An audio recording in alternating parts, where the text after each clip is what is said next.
جی ناظرین، بریک کے بعد ایک بار پھر آپ کو خوش آمدید کہتے ہیں. بات ہوئی تھی کہ اسکاٹ لینڈ یارڈ سے پاکستان کے جو پلیئرز ہیں ان کو کیسے بچایا جائے گا، کیونکہ ان پہ اگر وہاں پہ جو چارجز لگائے گئے ہیں اور اس کے بعد ان کو سزا ہوتی ہے تو پھر کیا ہوگا. لیکن بیگ صاحب، جو ہم نے قائمہ کمیٹی کی اگر ہم بات کرتے ہیں پاکستان کی جو سپورٹس کی ہے، مجھے یاد ہے 30 اگست 2010 میں انہوں نے کہا تھا کہ تمام کے تمام جو ایسے پلیئرز انوالو ہوں کسی بھی ایکٹیویٹی میں ان پہ تاحیات پابندی لگنی چاہیے. تو ہم جیسے بار بار آپ کہہ رہے ہیں گھر سے ٹھیک کرنا ہوگا، تو پھر کیسے ٹھیک کیا جا سکتا ہے؟ دیکھیں، میں 24 مئی 2001 کی جسٹس قیوم کی رپورٹ پہ پھر جاؤں گا. میں یہ 10 سال پرانی ہے. اس میں انہوں نے لکھا ہے in addition to the recommendation of other punishments fines are recommended against the following players: Salim Malik 10 lakh, Wasim Akram 3، Mushtaq 3، Ata ur Rehman 1، Waqar Younis 1 lakh, Inzamam 1. ٹھیک ہے، آگے وہ کہتے ہیں it may be recommended inter alia that a watchdog review committee be formed to deal with future allegations if any. یہ 10 سال پرانی بات ہے لیکن جو آج دن تک نہیں. ٹھیک ہے. Further, all Pakistani cricket players should declare their assets at the time they start their career at national level and annually submit their asset forms to the Pakistan Cricket Board. Zero tolerance approach be taken against match fixing in the future and strict disciplinary generally be maintained. لیکن اس پہ عمل درآمد نہیں ہوا. میں یہی کہہ رہا ہوں یہ پرابلم جو ہے ہماری مینجمنٹ میں ہے. میں بار بار اس بات کو کہہ رہا ہوں it's a management which should be sacked. ہماری مینجمنٹ بار بار یہی کہہ رہے ہیں نا، آپ کی گورنمنٹ کچھ ایکشن لے سکتی ہے اس پہ. مینجمنٹ کیسے ہوگا؟ بتاؤں کیسے ہوگا. کیا کہ مشتاق احمد پہ اسی رپورٹ میں ایک جگہ پہ لکھا ہے ہی should not be allowed to hold any position of responsibility. آپ نے اس کو پاکستان ٹیم کا اسسٹنٹ کوچ بھی بنایا انضمام کے کہنے پہ. ڈاکٹر نسیم اشرف کے ٹائم پہ وہ انگلینڈ کا بالنگ کوچ بھی بنا. تو یہاں پہ جس عامر سہیل نے کہا کہ آئی سی سی کی آئیز کلوزڈ کیوں ہوتی ہیں کہ اگر ایک جوڈیشل انکوائری نے کہا اگر کسی کو سزا دے دی گئی اس پر مکمل عمل درآمد ہونا چاہیے. انگلینڈ کا بالنگ کوچ کیسے بنایا ہے؟ اسکاٹ یارڈ کی بات کر رہے ہیں کہ اس کو کیسے بچایا جائے گا. اب میں اس میں آپ کو بتاتا ہوں کہ Scotland Yard, I C C, anti corruption, they are sister organisations. Scotland Yard کا جو چیف ریٹائر ہوتا ہے وہ اینٹی کرپشن کا ہیڈ بن جاتا ہے. پال کانڈن پہلے بنا، اب فلینگن بنا، اور انہی کے 3-4 جو میں 2 میٹنگیں کی ہیں 4-4 گھنٹے، انہی کے اسکاٹ لینڈ یارڈ ہی کے انویسٹیگیٹر انہوں نے رکھے ہوئے ہیں. اور اب دیکھیں اعجاز بٹ صاحب نے جب بیان دیا تھا انگریزوں کے خلاف کہ انہوں نے میچ فکسنگ کی ہے، اس کے بعد یہ ان ایکشن آئی ہیں زیادہ کہ یہ اس کو ہم سزا دیں گے. اعجاز بٹ نے پھر معافی بھی مانگی لیکن انگریز بھولا نہیں. اب وہ ان کو لے کے جائیں گے آخر تک کہ ایک نصیحت دیں گے کہ کیسے آپ کے ملک نے ہمارے انگریزوں کے اوپر الزام لگایا ہے.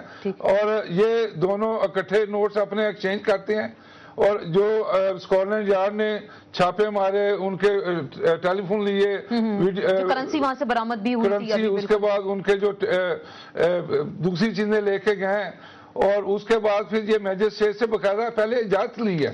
اس کو ایک چیز ویلیڈیٹ کر دوں، بات ان کی ویلیڈیٹ کر دوں کہ جو میٹروپولیٹن کا جو ڈیسیجن آیا فردر جرم وہ ایک دن پہلے آیا ٹریبیونل ہیئرنگ کے جو فیصلہ ہونا تھا. بڑی کوارڈینیشن بڑی اچھی اس میں لگ رہی ہے. تو یہ میں کہتا ہوں کہ اب یہی ہے کہ اس سے بچا کیسے جائے. انگریز جو ہیں وہ آنیسٹی کو زیادہ بلیو کرتے ہیں. اگر یہ وہاں جا کے کہہ دیں کہ کہ ہم نے یہ کیا کام کہ ہمارے سے غلطی ہوگی ہمیں معاف کر دیں، وکیل ہمارے ٹھیک نہیں تھے، ابھی بھی وہ کہہ رہے ہیں کہ آگے جائیں، تو ہو سکتا ہے کہ ان کو سسپینڈڈ سینٹنس دے، شاید جیل نہ کریں، کیونکہ پہلا آفینس معاملہ ڈپلومیٹک لیول پہلا آفینس ہے نا. تو اگر یہ مان جاتی ہیں تو اس طرح کے کیس انگلینڈ میں ہوئے بھی ہیں. اور یہ چیز اگر میرا خیال ہے کہ اگر ان کے پاس ثبوت تو ہیں، ورنہ تو وہ چارج نہ کرتے. ٹھیک ہے، بالکل ہم سزاؤں پہ بات کر لی اور آئندہ آنے پہ بھی ہم نے بات کر لی، لیکن کہا جا رہا تھا کہ ایک مکمل ڈیسیژن ابھی تک نہیں آیا. وہ ابھی تو شارٹ ڈیسیژن آیا، مکمل ڈیسیژن آئے گا. اس میں کچھ آپ کو لگ رہا ہے کچھ پاسبلٹی؟ دیکھیں اس میں پاسبل ڈیسیژن تو ہو گیا ہے، تو ڈیسیژن آئی سی سی کا ٹریبیونل تو اوور ٹرن نہیں کرے گا. اب تو صرف یہ ہے کہ ڈیسیژن کی ڈیٹیل آنی چاہیے. اور جو کراؤن پروسیکیوشن ہے وہ تو کیس چلے گا. جب کیس چلے گا تو کراس ایگزامینیشن ہوگا، اس میں پھر آگے